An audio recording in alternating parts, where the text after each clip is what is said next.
Assalamualaikum warahmatullahi wabarakatuh. Perkenalkan, nama saya Hang Bidwandal Muhammad Mahdo dari kelas 12 MIPA 4. Di sini saya akan mempresentasikan salah satu produk bioteknologi modern di bidang kedokteran, yaitu interferon. Apa sih itu interferon? Interferon adalah hormon berbentuk sitokin berupa protein berjenis glikoprotein yang diskresi oleh sel vertebrata karena akibat rangsangan biologis seperti virus, bakteri, protozoa, mikroplasma, mitogen, dan senyawa lainnya, di mana tampaknya virus adalah sumber rangsangan utama produksi interferon. Interferon merupakan salah satu produk bioteknologi di bidang kedokteran. Senyawa interferon ditemukan pertama kali oleh Nagano dan Kojima pada tahun 1154 dalam tubuh kelinci. Namun saat itu mereka belum memberi nama pada senyawa ini.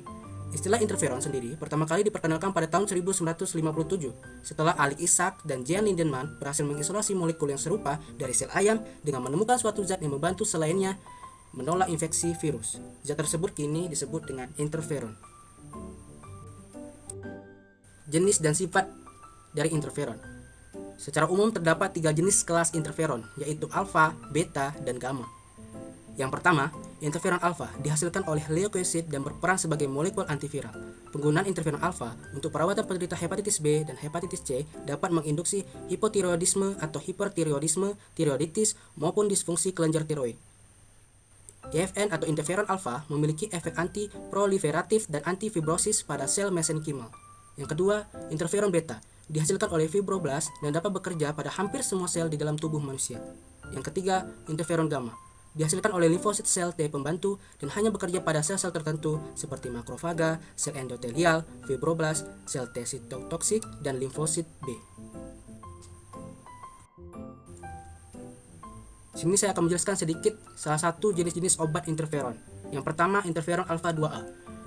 Biasanya obat ini umumnya digunakan untuk mengobati berbagai penyakit, untuk mengatasi leukemia jenis sel berambut, mielokronis, sarkoma kaposi, terkait AIDS, hepatitis C kronis, hepatitis B kronis, kanker ginjal melanoma, serta limfoma jenis sel T kutaneus dan folikular.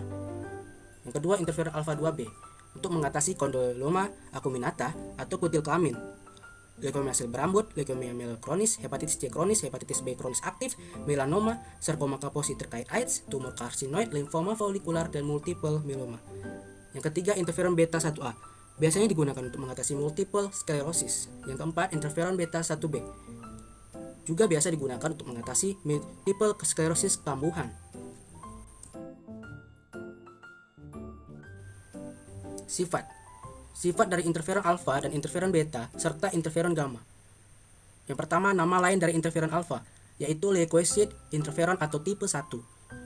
Nama lain dari interferon beta yaitu fibroblast interferon atau tipe 1. Nama lain dari interferon gamma yaitu imun interferon atau tipe 2. Gen dari interferon alfa yaitu lebih dari 20. Gen dari interferon beta yaitu 1. Gen dari interferon gamma ialah 1. Stabilitas pH dari interferon alfa stabil. Stabilitas pH dari interferon beta stabil. Stabilitas pH dari interferon gamma labil. Indusir atau pengimbas dari interferon alfa yaitu berupa viruses RNA lebih besar dari DNA atau dsRNA. Sama juga seperti interferon beta, viruses RNA lebih besar dari DNA dan dsRNA. Untuk interferon gamma, indusirnya yaitu antigen dan mitogen. Sumber utama dari interferon alfa yaitu leukosit dan epitelium. Sedangkan interferon beta yaitu fibroblast. Interferon gamma yaitu limfosit.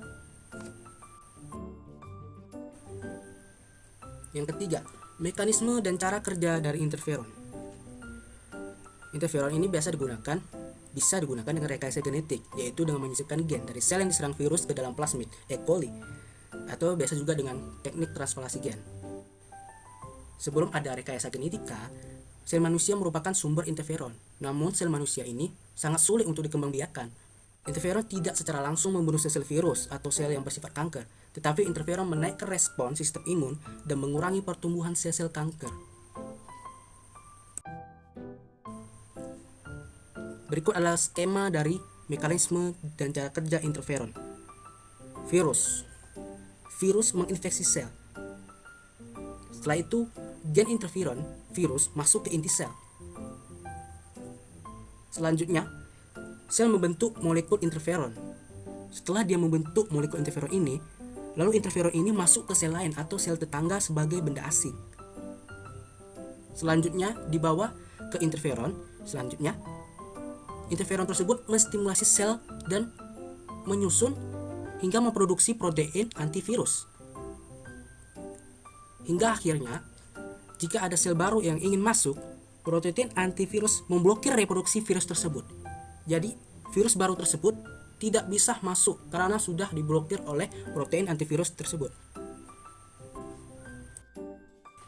Yang keempat, fungsi dan manfaat dari interferon. Yang pertama, interferon berfungsi untuk interfere atau mengganggu perkembangbiakan virus. Yang kedua, interferon juga dapat melindungi sel dari infeksi virus, bakteri, dan parasit, serta juga mengaktifkan sel-sel kekebalan tubuh. Yang ketiga, mengobati multiple sclerosis. Yang keempat, untuk terapi berbagai penyakit, untuk pertahanan terhadap infeksi virus, serta dapat digunakan untuk pengobatan kanker dan infeksi hepatitis C.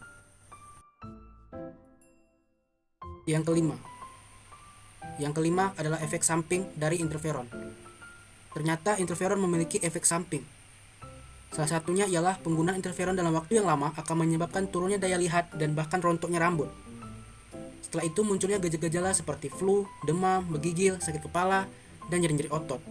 Serta menderita penyakit maliase, diare, mual, muntah, nyeri perut, sakit persendian, nyeri tulang belakang, dan serta hilangnya nafsu makan. Di sini saya dapat simpulkan bahwa meskipun interferon mampu melindungi tubuh dari serangan virus dan penyakit, penggunaan interferon sebagai terapi masih memiliki banyak kelemahan. Pertama, adanya efek samping yang dapat timbul berupa gejala demam, nyeri otot, maliase, dan sakit kepala. Kedua, penggunaan interferon dalam jangka waktu yang panjang akan menyebabkan turunnya kemampuan organ penglihatan, serta dapat menyebabkan kerontokan rambut. Yang ketiga, masa terapi interferon sangat lama, bahkan mencapai lebih dari 1 tahun. Ini akan menyusahkan pasien, karena interferon biasanya dikonsumsi melalui infus. Oleh karena itu, tampaknya dibutuhkan studi lebih lanjut mengenai keberlangsungan penggunaan interferon sebagai terapi bagi manusia. Terima kasih atas perhatiannya. Sekian dari saya, Hang Biduanda Muhammad Mahdum dari kelas 12 MIPA 4, presentasi tentang interferon. Apabila ada kesalahan kata, mohon dimaafkan.